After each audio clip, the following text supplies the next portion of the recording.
Hi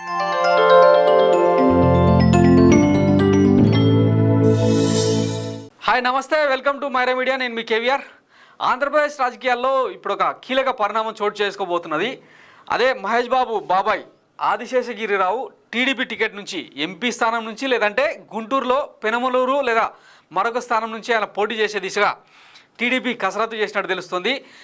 Guntur sitting MP Galla Jayadev politics నుంచి విరమించుకున్న తర్వాత, అంటే మహేష్ బాబు ఫ్యామిలీ ముందు నుంచి అంటే టీడీపీతో జట్టు కట్టి ఉంది. గల్లా అరుణకుమారి వాళ్ళ మేనత్త ఎవరైతే ఉన్నారో ముందు నుంచి అంటే టీడీపీతో ఉన్నారో, గతంలో కాంగ్రెస్లో వాళ్ళ ప్రయాణం కొనసాగింది. అయితే వైఎస్ఆర్తో సూపర్ స్టార్ కృష్ణ అనుబంధం ఇవన్నీ పక్కన పెడితే 1983లో ఎన్టీ రామారావు పార్టీ పెట్టిన తర్వాత సూపర్ స్టార్ కృష్ణ ఏనాడు కూడా ఎన్టీఆర్తో పొలిటికల్ పొత్తు పెట్టుకోలేదు. ఈ నేపథ్యంలో అంటే వారి కుటుంబం ఎప్పుడు కూడా కాంగ్రెస్తో అంటే ఎన్టీఆర్కు వ్యతిరేకంగా రాజకీయాలు చేస్తూ వచ్చింది. ఈ నేపథ్యంలో ఈసారి ఒక ఆసక్తికర పరిణామం చోటు చేసుకోబోతున్నది. గతంలో 2014లో ఆదిశేషగిరిరావు వైసీపీలో ఉన్నా కూడా ఆయన అంటే సరైన ప్రాధాన్యం దక్కలేదన్న అక్కస్తో ఒక ఆవేదనతో ఆయన రీసెంట్గానే టీడీపీలో చేరారు. అయితే గల్లా జయదేవ్ ఖాళీ చేసిన స్థానంలో ఆయనను గుంటూరు ఎంపీగా లేదంటే పెనమలూరు అసెంబ్లీ స్థానం నుంచి ఆయనను పోటీ చేయించేందుకు చంద్రబాబు కసరత్తు చేసినట్టు తెలుస్తోంది. ఇప్పుడు సీట్ల ప్రకటనలో కూడా ఆయన పేరు ప్రకటించే దిశగా అడుగులు పడుతున్నట్టు తెలుస్తుంది.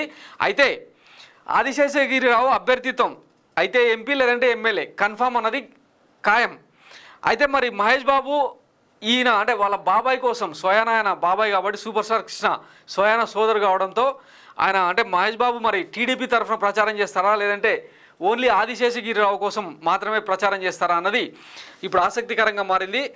వాస్తవానికి అంటే మహేష్ బాబు లాగానే వారి అభిమానులు కూడా ఏ రాజకీయ పార్టీతో కూడా మింగిల్ అవ్వలేదు ఇప్పటిదాకా. ఎప్పుడు కూడా అంటే రాజకీయ వ్యవహారాల్లో మహేష్ బాబు జోక్యం చేసుకోలేదు. ఎంతసేపు తన కెరీర్ని మాత్రమే పట్టించుకుంటారు ఆయన. ఒకవైపు స్వచ్ఛంద సేవా కార్యక్రమాలు, పిల్లలకు హార్ట్ సర్జరీలు చేయించడం ఇట్లాంటివి చేస్తూనే అంటే రాజకీయాల్లో ఎప్పుడు కూడా ఆయన మింగిల్ అవ్వలేదు. ఇట్లాంటి తరుణంలో ఈసారి మరి మహేష్ బాబు డైరెక్ట్ పాలిటిక్స్లోకి వస్తారా, తన బాబాయ్ తరఫున ప్రచారం చేస్తారా? గత 2019లో కూడా గల్లా జయదేవ్ తరఫున జస్ట్ అంటే ఓటేయండి అని మాత్రం అప్పీల్ చేశారు తప్ప ఎక్కడ టీడీపీ శ్రేణుల్లో కలిసిపోయి ఆయన ప్రచారం చేసింది లేదు. మరి ఈసారి కూడా అదే పంతాను అనుసరిస్తారా లేదంటే ఈసారి ఏమైనా డిఫరెంట్గా ప్లాన్ చేస్తారా అన్నది చూడాల్సి ఉంది. ఏదేమైనా మహేష్ బాబు తీసుకోబోయే డెసిషన్ అనేది ఇప్పుడు టీడీపీకి వరంగా మారే అవకాశం ఉంది. సేమ్ టైం వైసీపీకి కూడా అంటే గుంటూరు జిల్లాలో పెద్ద ఎత్తున ఆయన వల్ల కొంత ఓట్ షేర్ డ్యామేజ్ అయ్యే అవకాశం కూడా ఉన్నట్టు రాజకీయ పరిశీలకులు భావిస్తున్నారు. చూడాలి మరి మహేష్ బాబు తీసుకోబోయే స్టెప్ ఏంటన్నది. ఇది Myra Media exclusive story. Thanks for watching Myra Media. నేను మీ కేవీఆర్. Thank you.